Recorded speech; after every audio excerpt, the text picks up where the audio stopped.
Ini Pak. Kenceng. Sampai luar. Baik. Bismillahirrahmanirrahim. Assalamualaikum warahmatullahi wabarakatuh. Alhamdulillahirabbil alamin. Wa bihi nasta'inu ala umurid dunya waddin wa sallallahu wasallam ala nabiyyina Muhammadin wa ala alihi wa sahbihi ajma'in. Wala haula wala quwwata illa billahil aliyyil azim. Amma ba'd. Allahumma ighfir lana wa liwalidina wa li asatidatina wa liwalidayhim wa li jami'i mu'allimihim khususan ila musannifil kitab al-Imam Abi Syuja rahimahullah taala wa la musannifu rahimahullah taala wa nafa'ana Allahu bi ulumihi fid dharaini amin. Ila anqal wa faraiduha salasatun. Dan rukun-rukun salat Jumat itu ada 3. Pertama, khutbatani yaqumu fihima wa yajlisu bainahuma. 2 khutbah dengan berdiri dan duduk di antara kedua khutbahnya. Ini rukun ya. Baik. Jadi kalau misalnya khutbah cuma sekali, maka tidak sah salat Jumatnya. Baik. Bedanya apa rukun dengan syarat? Ya kalau rukun itu berada dalam tatanan atau di dalam kegiatan sholat Jumat tersebut. Tapi kalau misalnya syarat itu sebelumnya. Baik. Selanjutnya, rukun yang kedua, wa an tusalla raka'ataini fi jama'atin. Nah, terus rukun yang kedua adalah hendaknya sholatnya itu 2 rakaat. Sholat Jumatnya 2 rakaat. Rukun ketiga dikerjakan dengan berjamaah. Jadi dikasih kurung-kurung ya. 2 khutbah, duduk di antara keduanya, rukun pertama. Terus sholat 2 rakaat, rukun kedua. Sholatnya dengan jamaah, rukun ketiga. Syarah. Faraidu sholatil jumu'ah. Rukun-rukun atau fardu-fardu sama aja ya. Dalam fikih Syafi'i, fardu, rukun, wajib itu sama. Kecuali dalam bab haji nanti. Kalau yang lainnya sama aja. Jadi rukun-rukun sholat fardu, sholat Jumat. Pertama, khutbatani yaqumu fihima wa yajlisu bainahuma. Ini 2 khutbah dengan berdiri dan duduk di antara keduanya. Wa syartus sadis, itu adalah syarat ke-6. Kemarin kan syaratnya kan sudah ada dijelaskan 5 ya. Nah, kita sudah lanjut ke termasuk juga ini syarat ke-6. Ayakhtubu waqifan ala taharatin minal hadatsil asghari awil akbari summa yafsul bainahuma bijalsatin khafifatin biqadri qiraati suratil ikhlas. Yani dengan cara seorang tadi atau ada yang buat khutbah dengan berdiri. Harus dalam keadaan suci dari hadas kecil dan dari hadas besar. Kemudian dipisahkan keduanya dengan duduk yang ringan. Duduk ringan ini waktunya, temponya seperti kadar membaca surat Al-Ikhlas. Wa yusanu ayyaqra'aha fi julusihi, dan disunahkan untuk membaca surat Al-Fatihah ketika dia duduk. Ya bagi imam ya. Wallahu a'lam. Akhrajal Bukhari an Ibnu Umar radhiyallahu anhuma. Diriwayatkan oleh Imam Bukhari dari Ibnu Umar radhiyallahu anhuma bahwasanya kana Rasulullah sallallahu alaihi wasallam yakhutubu yaumal jumu'ati khutbataini yajlisu bainahuma. Bahwasanya Rasulullah SAW itu senantiasa khutbah di hari Jumat dengan 2 kali khutbah dan duduk di antara kedua khutbah tersebut. Itu memang tata caranya seperti itu ya. Itu memang seperti itu. Faidah. Awalu man khataba jalisan Muawiyah bin Abi Sufyan radhiyallahu anhuma wa dzalika li kathrati lahmihi. Nah, orang yang pertama kali khutbah dengan duduk itu adalah Muawiyah bin Abi Sufyan radhiyallahu anhuma. Abu Sufyan kan bukannya yang menyerang Rasulullah SAW di perang Badar, ya, tapi setelah itu kan beliau masuk Islam di Fathul Makkah. Baik.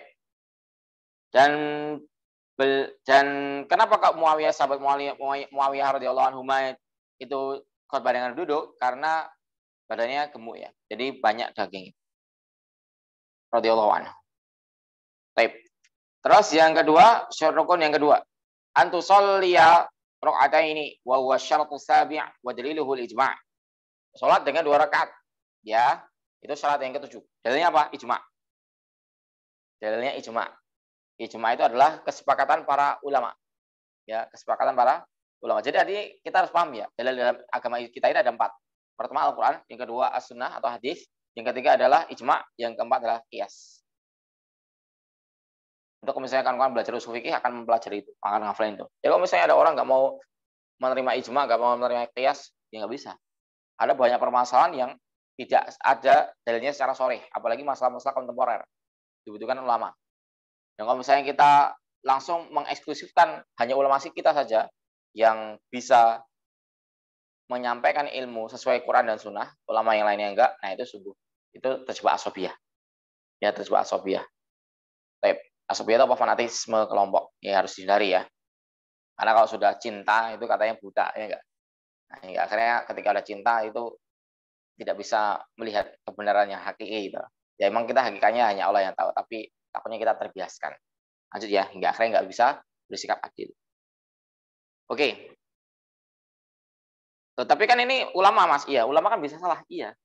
Ya kembali lagi, kalau ulama bisa salah apalagi ente gitu.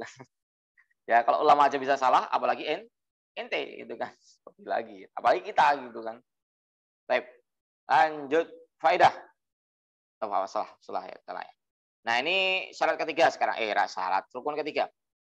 Wa an tusalla jama'atan. Nah, salatnya harus dengan jamaah berjamaah. Li fi'li sallallahu alaihi wasallam wal khulafa'i.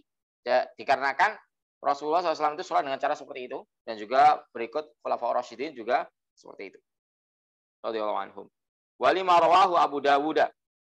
Dan sebagaimana yang telah diriwayatkan oleh Imam Abu Dawud radhiyallahu taala, al-jumu'atu haqqun wajibun ala kulli muslimin fi jamaah. Al-jumu'atu adapun salat Jumat itu haqqun hak, wajibun wajib ala kulli muslimin pada setiap orang Islam dilakukan secara berjamaah. Fa idza shalla syakhsu waqtal jumu'ati munfaridan shalla zuhran la jumu'ata. Jika seorang itu sholat di waktu Jumat. Ya, di waktu Jumat. Di hari Jumat, di waktu zuhur. Itulah waktu Jumat. Nah, sendirian, tidak ada jemaah yang lainnya. Maka dia sholat apa? Maka dia sholat zuhur, tidak sholat Jumat. Waalaikumsalam. Paham dong? Paham nggak? Jadi kalau misalnya kita terpaksa nih, pas datang ke masjid nggak ada orang gitu kan, sholatnya apa? Ya sholat zuhur. Gitu ya. Bisa dipahami ya. Nah, kalau misalnya dapat satu rakaat aja, menyempurnakan sholat zuhur apa sholat Jumat? Sholat satu rakaat, menyempurnakan sholat Jumat. Kalau telat kedua rakaat, jadi dapatnya cuma tahiyat terakhir aja. Sholat apa menyempurnakan? Zuhur. Nah, saya ingat berarti ya. Baik. Jangan ganti ilmu ya, tambah ilmu. Tatimah arkanu khutbatayil jumu'ati. Rukun-rukun 2 kali khutbah Jumat. Pertama, nah ini harus diingat nih. Jadi kalau misalnya kalian jadi khotib, itu yang perlu diingat kelima hal ini. Kelima hal ini sudah terlampaui, sah khutbah antum.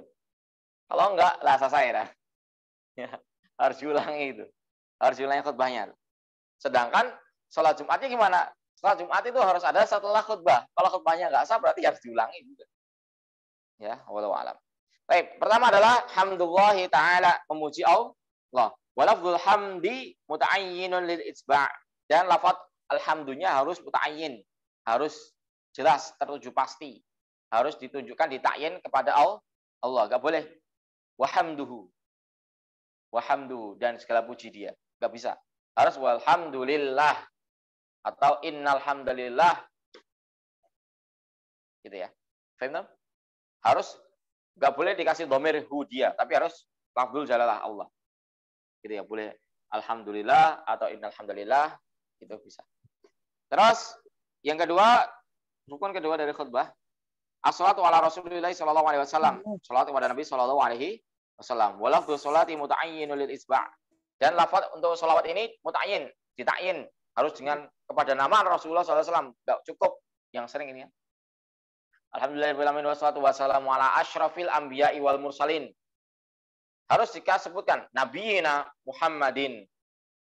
Harus ada nama Muhammad. Paham kan? Baik. Nah ini lil ijba' karena mengikuti ya. Mengikuti paduan.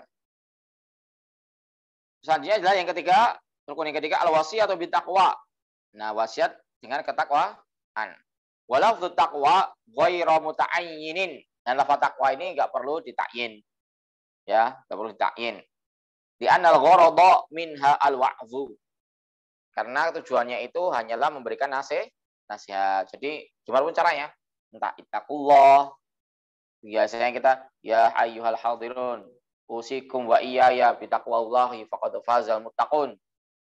Usikum, aku mewasiatkan pada kalian, wa iyaya, yang juga kepadaku, bitaqwallahi, dengan wasiat takwa pada Allah. Karena sesungguhnya akan beruntunglah orang yang bertakwa. Itu cukup. Atau fa ya ayyuhal hadirun wa ya ayyuhal hadirun ittaqullaha haqqa tuqatih wa la tamutunna illa wa antum muslimun. Itu sah juga. Paham tak? Baik. Selanjutnya adalah syarat rukun keempat daripada dua khutbah. Qira'atu ayatin mufhamatin fi ihdal khutbataini.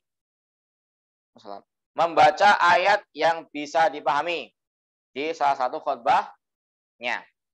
Kalau misalnya tadi memuji Allah, salat kepada Rasulullah SAW, wasiat takwa, itu harus ada di kedua khutbah. Harus ada di kedua khutbah. Sedangkan yang ketiga, membaca ayat, satu ayat minimal. Satu ayat yang memahamkan, satu ayat ya, yang memahamkan di salah satu khutbahnya. Ya, di salah satu khutbahnya.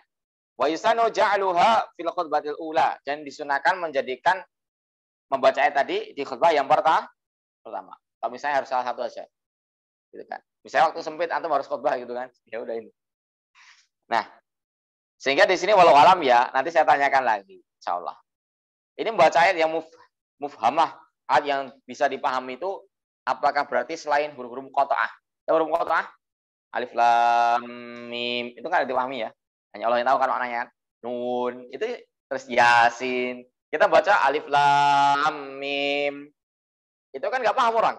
Nah, apakah itu mencukupi apa enggak? Kalau kita lihat dari konteks di sini berarti tidak ya. Tapi nanti saya tanyakan lagi untuk huruf-huruf muqatta'ah tadi. Baik. Lanjut.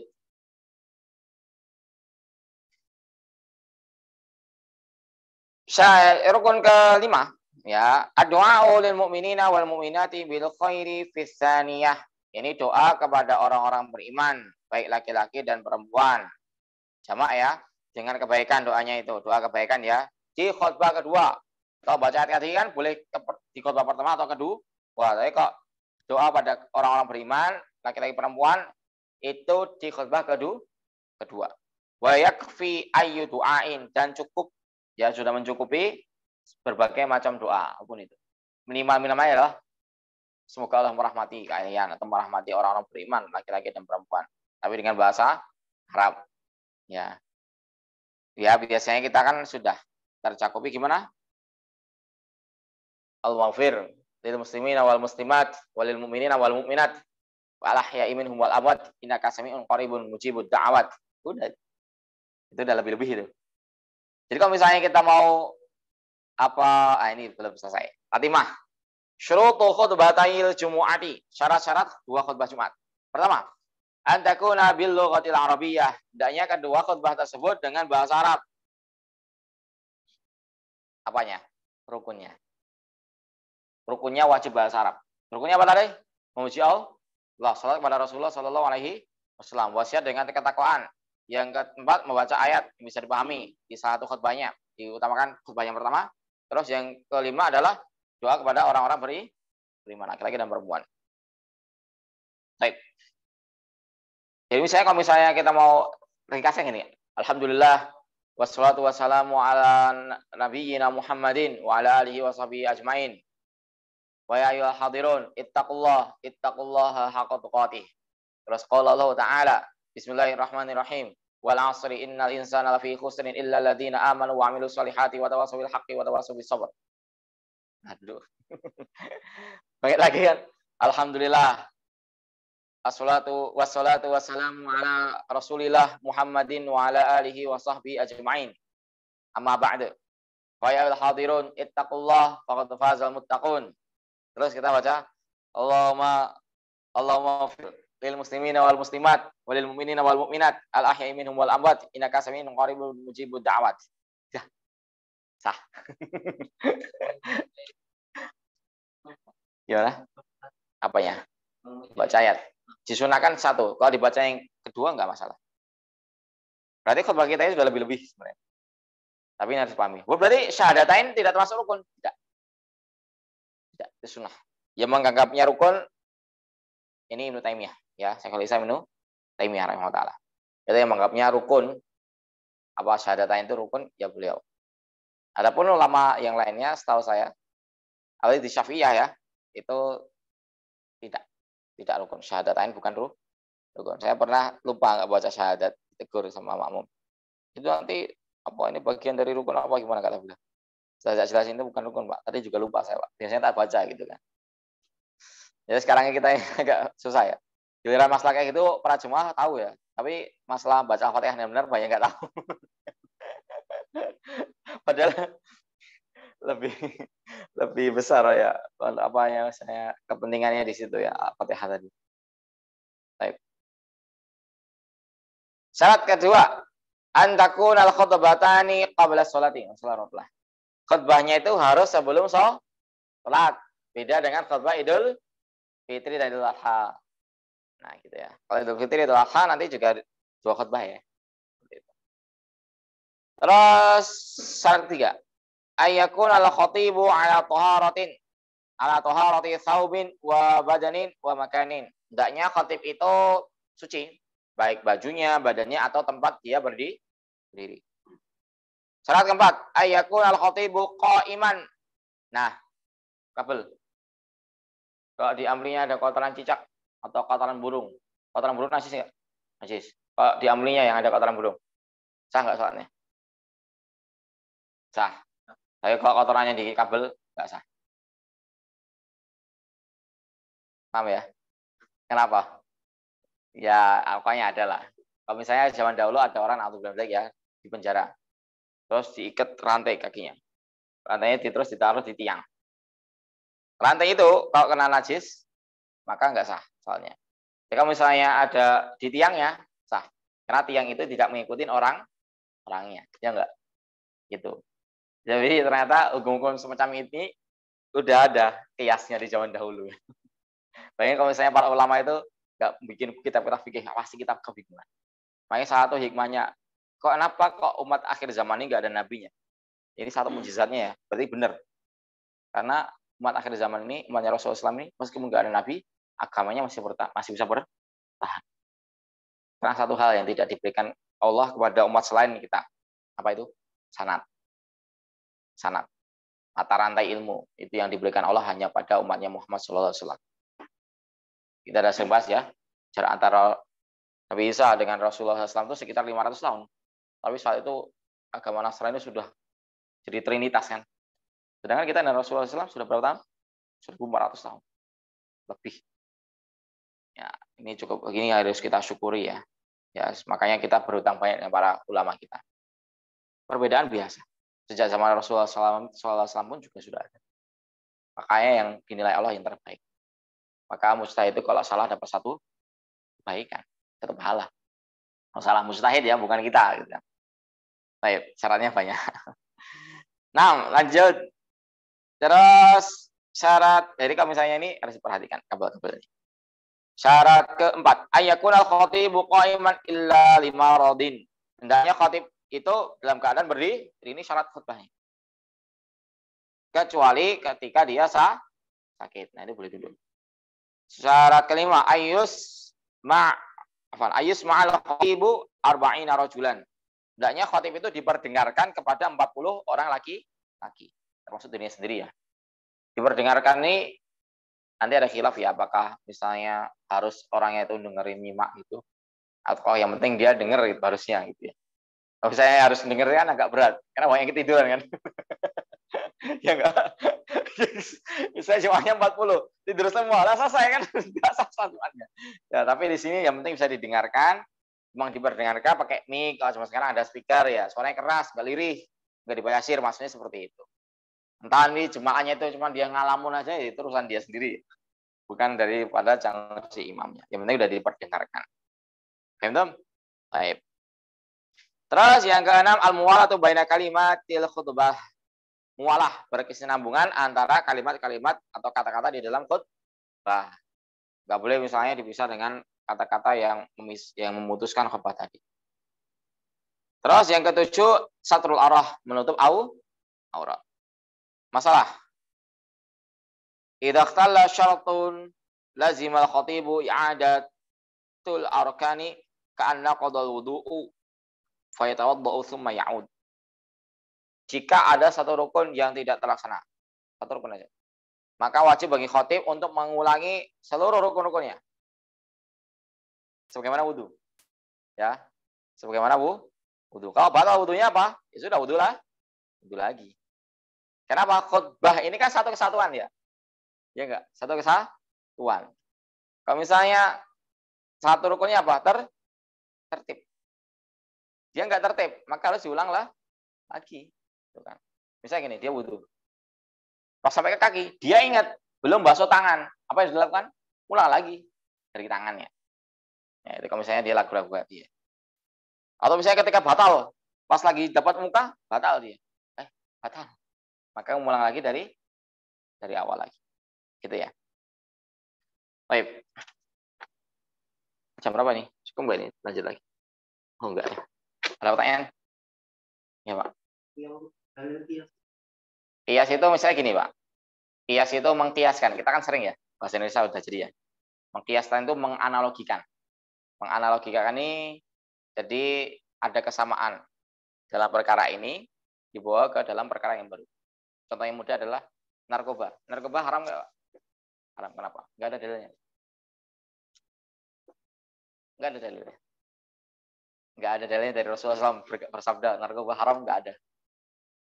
Nggak ada kan? Nah, terus kenapa kok ulama kita bisa menentukan narkoba itu haram? Kenapa? Kenapa? Karena dikiaskan dengan khamr.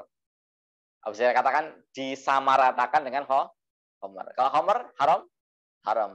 Ada dalilnya, ada kullu muskirin haramun. Setiap segala sesuatu yang memabukkan itu haram. Itu bagi si khamr tadi. Gitu kan. Entah apapun bahannya, gitu kan. Entah apapun bahannya. Nah, makanya narkoba itu nggak ada. Dan sifatnya beda dengan khamr narkoba itu. Narkoba yang pil itu suci barangnya. Saya nggak ngomong halal ya. Barangnya suci, nanti dipotong itu, ya suci. Narkoba pil itu suci. Jadi misalnya ada polisi sudah razia, dia ngantongin narkoba yang pil, sholat, sah sholatnya sah. Ya, karena narkoba itu dia ini pilnya itu suci. Beda dengan khamr. Khamr itu najis. Nah, tapi kenapa kok narkoba haram disamakan dengan khamr? Kenapa? Ilat atau sebab diharamkan khamr tadi adalah memabukkan. Maka dibawa kepada narkoba yang sama-sama memabukkan. Nah, pembawaan sebab pengharaman khamr kepada mengharamkan kepada narkoba yang mengharamkan dari para ulama kita, padahal bukan nabi, tapi mereka yang paham dalil, mereka yang memahami dalil dari Al-Qur'an dan As-Sunnah, yang memahami ijma itu apa aja. Nah, maka dibawa tadi, dikopikan, oh ini pas ini. Berarti disimpulkan hukum bahwasanya narkoba itu haram. Kenapa? Dikiaskan dengan khamr. Itu kias. Kalau ijma tadi misalnya enggak ditemukan misalnya Rasulullah SAW tuh sholatnya 2 rakaat apa gimana? Enggak ada. Tapi ternyata selama ini para ulama kaum muslimin kalau sholat Jumat 2 rakaat sejak zaman Bahlak lah, soalnya Imam Malik atau Imam Abu Hanifah, sekarang itu semuanya 2 rakaat. Minimal sampai zamannya para imam-imam yang menulis kitab-kitab fikih. Mereka semuanya sepakat 2 rakaat. Berarti ya udah. Maka pernah saya tanyakan ya, apakah ada tata cara sholat? Kenapa kita harus ngikutin para imam 4 mazhab? Karena mereka yang dekat dengan zaman salaf dan mereka yang menulis kitab. Satunya ya. Nah, satunya masih ada karya-karyanya, entah karya beliau atau karya murid beliau. Gitu. Yang meneruskan apa kaidah-kaidah ilmu beliau dari imam 4 mazhab tadi. Baik. Imam Malik punya Muwatta. Imam Syafi'i punya Al-Um. Imam Ahmad punya Musnad Ahmad. Nah, jadi ada kitab-kitab yang diwariskan. Entah dari penerima mazhab tersebut atau ulama-ulama setelahnya yang mengikuti metodenya ulama mazhab tersebut. Kenapa? Karena gini, saya tanyakan apakah berarti para ulama itu mereka ini melihat tata cara sholat tabi'in. Kan mereka di zaman tabi'in. Mereka melihat sholatnya tabi'in. Terus di zaman tersebut kan nggak ada kamera, ya enggak. Memungkinkan nggak? Tidak semua tata cara sholat itu ada dalilnya secara sore atau tata cara ibadah lah. Hingga akhirnya yang dijadikan dalil adalah amalan penduduk Madinah, amalan penduduk Mekah. Itu berarti seolah-olah para ulama itu melihat secara rekaman mata mereka dituangkan dalam buku. Kata beliau, ya benar. Ya, kayak gitu. Jadi gampangnya gini loh. Imam Syafi'i itu yang sudah melihat sendiri sholatnya para tabi'in. Udah, terus beliau tuangkan dalam kitab Al-Um. Tapi tabiin karena tapi tabiin beliau. Karena beliau setahu saya, walau alam ya, apakah sudah pernah bertemu sahabat, setahu saya tapi tabiin. Iya, bertemu dengan tabiin. Imam Abu Hanifah ada karya. Nah, enggak, setahu saya enggak ada. Tapi yang menjadikan kenapa mazhabnya Imam Abu Hanifah itu masih bertahan, karena banyak murid-muridnya yang ikutin metode beliau. Ya, itulah yang menukilkan kitab setelahnya itu. Menukilkan perkataan-perkataan Imam Abu Hanifah. Bedanya adalah kalau Imam Syafi'i itu mendiktekan. Al-Um itu diktean itu. Al-Um itu. Didikte sama Imam Syafi'i, ditulis oleh muridnya Rabi. Imam Rabi. Nah, itu ya. Didikte ya. Kita mendikte, kita bisa nggak? Mungkin kalau didikte mungkin isinya banyak ngobrolnya. Ya, itu lama ya gitu ya. Itu. Terus ini mengucapkan nama Nabi tadi kita baca dua. Khutbah sholawat itu di khutbah pertama dan khutbah kedua. Iya, dua-duanya. Allahumma sholli ala Muhammad cukup. Minimal. Doa khutbah kedua aja. Ya harus. Allah misalnya alhamdulillah, Allahumma sholli ala Muhammad. Itu dah itu. Rukun. Oh, mana ya? Tapi biasanya sudah terbacakan ketika dia baca hadis. Ya, kalau Rasulullah SAW termasuk.